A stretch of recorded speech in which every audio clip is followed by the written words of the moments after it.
It was around Christmas time, and I was just watching TV, and the phone rings, and I pick it up, and the lady goes, is Mrs. McChesney around? And I was like, no, this is her son, but can I take a message?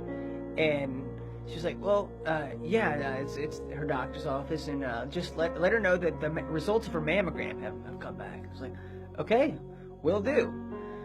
Now I was like 17, so I didn't know what a mammogram was. I thought that she was gonna have another baby or something, but about a few days later, I was home, laying on the couch watching TV. Hey, 17, don't judge me.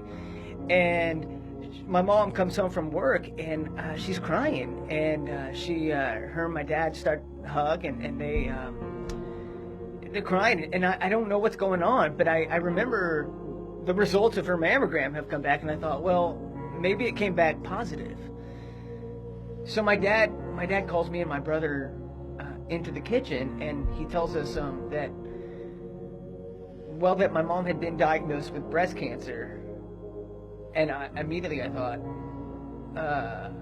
I'd rather be Big Brother, and I was just in shock, and that was the first time in my life where that I immediately everything wasn't about me. It was like, what must this person be going through? How could I help this person who I love so much? So that was the first time in my life where I almost became selfless, and really discovered that, how could I help this person? What must she be going through? And really trying to empathize with her. And I really tried to be strong for her, and so I kept a brave face when I was around her. But then when I went up in my room later that night, I just bawled my eyes out. So I was living in Chicago, and it was a Friday night, and one thing that I was going to Moody Church at the time, which is a great church, and we had me and my friends kind of developed our own little Friday night worship night where we just get together at somebody's house and do worship and pray.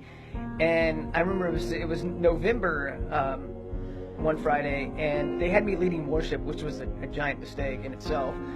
But I remember the most impactful thing I remember about that night was that I would have people, my friends, they would pray for my mom's healing.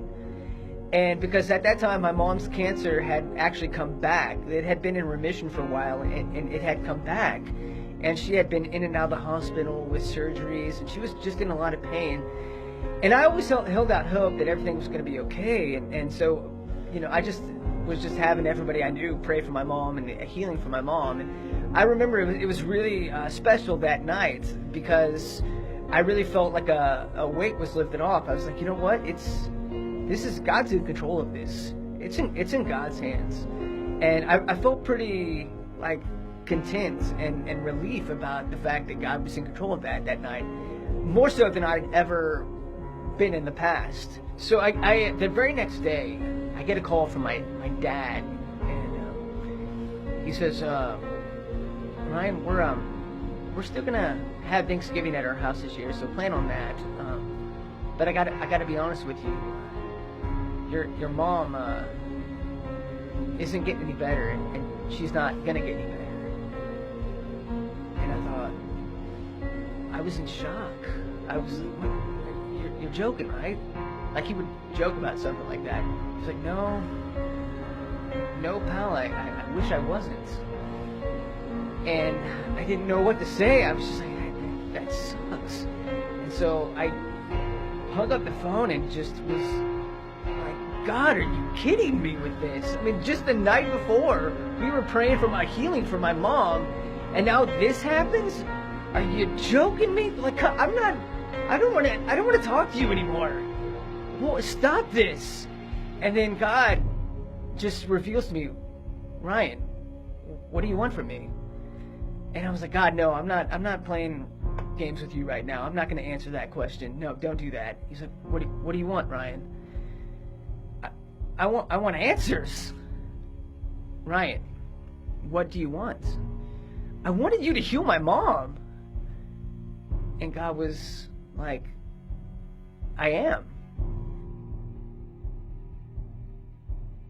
And it took me a while to really realize what he meant by that.